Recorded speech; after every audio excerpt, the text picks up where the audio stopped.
Y vamos con el análisis. Ahora que llevamos más de 20 minutos de cotización en Wall Street, saludamos a Pablo García desde Divacons Alpha Value.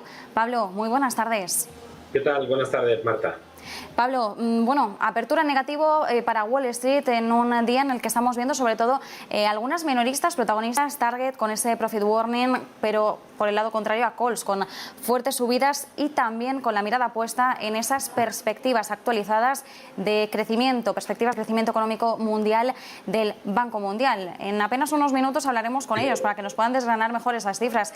Pero Pablo, teniendo en cuenta el pesimismo que se ha instalado en los mercados, ¿qué añadido supone estas últimas perspectivas? Bueno, la verdad es que la receta de inflación, de crisis energética, de esa ruptura poco a poco de la burbuja de los bonos y esas revisiones micro y macro, como apuntabas con el caso del Banco Mundial, pues es echar mucho más a la receta de una recesión.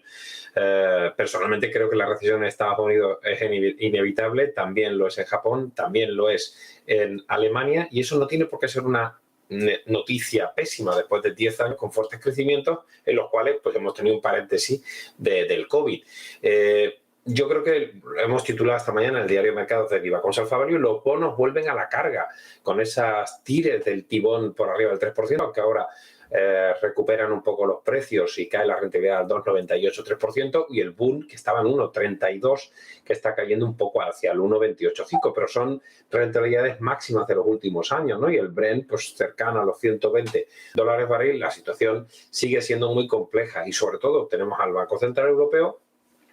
Incluso ya el 50% del consenso apunta a subidas de 50 puntos para julio. Nosotros pensamos que todo va a depender mucho del mensaje de Christine Lagarde este jueves, pero a priori 25 puntos básicos. Viendo el histórico, el track record que ha tenido Christine Lagarde, nos parecería lo más posible. Otra cosa es que nos parezca lo que debe hacer. Y en el caso bueno, hemos visto otros bancos centrales, como esta mañana el Banco Central de Australia subiendo 50 puntos y se esperaban 25. Así que el cóctel o la receta, la verdad es que no es muy buena, y el Banco Mundial pues viene a decir lo que todos sabemos. Hay desaceleración, fuerte desaceleración. Esto es como la inflación. Nadie quiere ver que la inflación va a durar más tiempo de lo previsible. Nadie quiere ver recesión y todos apuntan a una demasiado optimista desaceleración. Bueno, Pablo, uno de los protagonistas del día, un día marcado por esas previsiones del Banco Mundial y una semana también marcada por esa reunión del Banco Central Europeo. Veremos qué nos dice Christine Lagarde el jueves. Hoy el protagonismo también es para el mercado de las criptomonedas, después de esa noticia con la que hemos amanecido. Lo daba la agencia Reuters, una filtración de que la SEC está investigando Binance, la salida de la moneda de Binance. Hoy tenemos a las criptomonedas cayendo con bastante fuerza. Decíamos que algunas de ellas, incluso Solana, por encima de los 2 dígitos, por encima del 12% en algunos momentos. ¿Cómo ves, bueno, pues realmente cómo están las criptomonedas en general, pero sobre todo el movimiento de hoy? Bueno, al final los criptoactivos, porque todavía como moneda de cambio es complicado, pero los criptoactivos están cayendo con mucha fuerza. A ver, la correlación con el Nasdaq es brutal, y ahora estamos viendo que incluso esa correlación se tiñe de más agresiva para los criptoactivos. Es normal, a medida que el miedo vaya incrementándose, esos criptoactivos que aparte del blockchain poco llevan detrás como valor desde mi punto de vista, pues es normal que sea un activo absolutamente especulativo y que vayan a caer con fuerza. Y yo creo que las curvas nada más que han comenzado, ¿no? Las investigaciones, es decir, yo escribía en un capítulo de un libro hace ya 7, 8 años, ¿no? El éxito de las criptomonedas iba a hacer que acabaran con la gran mayoría de criptomonedas y quedaran muy pocas, ¿no? Porque la soberanía del Estado está por encima y la moneda es fruto de esa soberanía. Por lo tanto, si empiezan el secreto del fracaso de las criptomonedas puede ser su éxito y su proliferación entre los inversores. Y como estamos viendo, están haciendo furor durante los tiempos de bonanza. Yo creo que nos vienen caídas muy fuertes y esa investigación, desde luego, una losa. Ya hemos tenido algunas, ¿eh? Ya no estamos hablando de robos de wallets, estamos hablando de investigaciones importantes, ¿no? Y de compañías que han salido a bolsa hace relativamente poco. Así que el futuro no es demasiado prometedor, pero bueno, es el riesgo que tiene invertir en unos activos de ese tipo. Pablo, además también hoy estamos mirando la confianza de los inversores de la eurozona y conocíamos ese índice Sentix. Sorprendía porque el dato era no tan malo como se podría esperar. Seguimos viendo un pesimismo instalado, pero sí que es cierto que el dato ha mejorado respecto al mes anterior. ¿Cómo podríamos interpretarlo, Pablo, en un momento en el que, claro, cualquier pequeña señal de este tipo pues podría insuflar algo de ánimo o dar cierto respiro, pero no sé hasta qué punto podemos coger este indicador como algo fiable en señal de optimismo, ¿no?, por decirlo de alguna forma?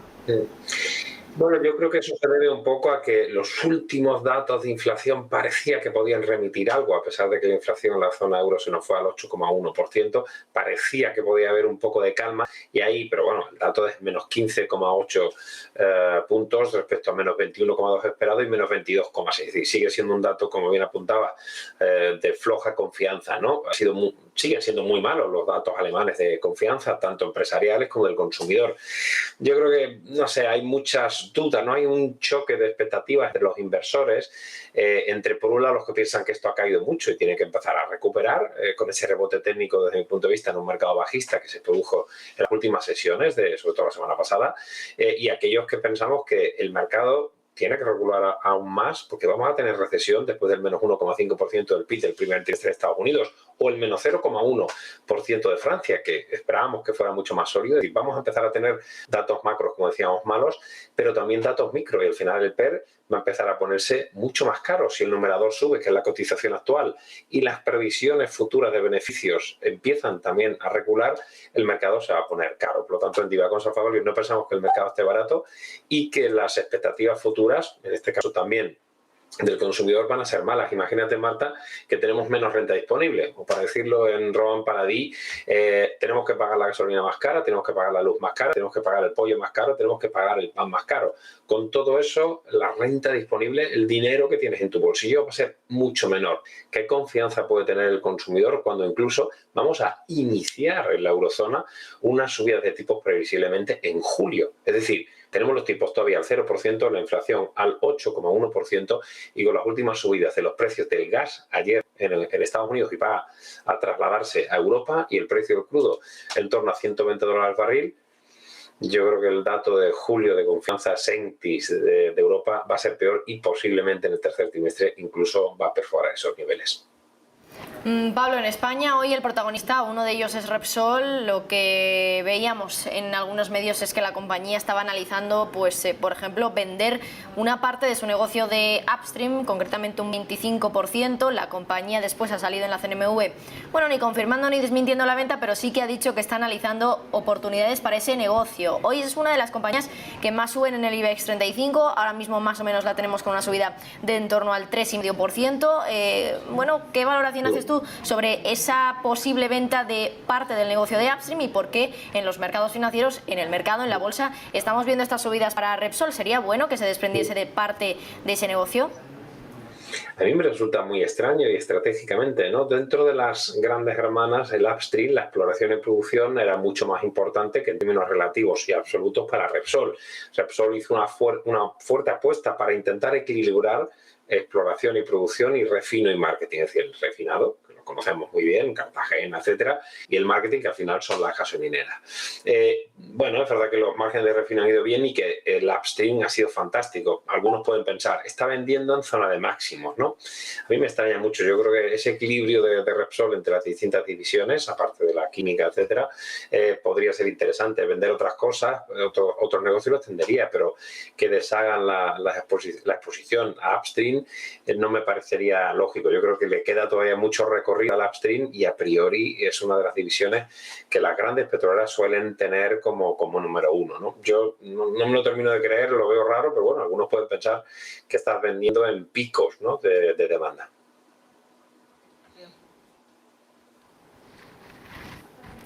Pablo, nos quedamos con ese análisis a la espera de que comparezca Janet Yellen, la secretaria del Tesoro de Estados Unidos. Veremos a ver si nos lanza algún tipo de pista. Muchísimas gracias, como siempre, por el análisis. Un abrazo, gracias a vosotros.